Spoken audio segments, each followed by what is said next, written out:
Je pense que c'est ce rang qui a été le plus difficile à choisir. Entre le monarque de la montagne violette, Wu Yong, Wu Shuai, surtout toi Wu Shuai, tous les pseudo-vénérables comme Bo King, Fang Jiwoge, j'ai même pensé à des bêtes désolées immémoriales légendaires, comme le dragon maléfique Di Zhangsheng. Mais au final, j'ai choisi un autre gardien du Dao, l'ancêtre des hommes dragons, un pseudo-vénérable de la cour céleste, le maître d'un vénérable et d'un autre futur vénérable, Duke Long.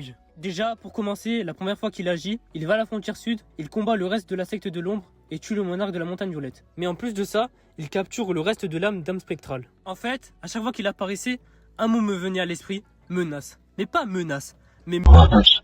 Il n'a laissé aucune chance à personne. À la mer de l'Est, il a 1v4 les généraux dragons, tout en se battant avec les rangs 8 de la voie juste. Lors de la première guerre du destin, c'est un massacre. Même ce mot est trop doux pour dire ce qu'il a fait.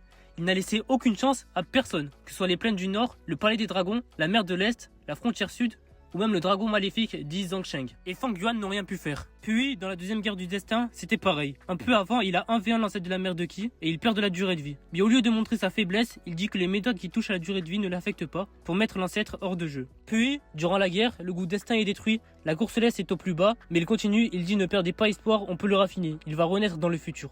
Et même quand le destin est en train d'être raffiné dans tous les êtres vivants, il ne perd pas son objectif, et saute directement dans la bataille. Mais c'est trop tard, sa durée de vie touchait à sa fin. La légende qui s'est efforcée de protéger la cour céleste, le destin et l'humanité, après plus de 1 million d'années, a enfin lâché son dernier souffle.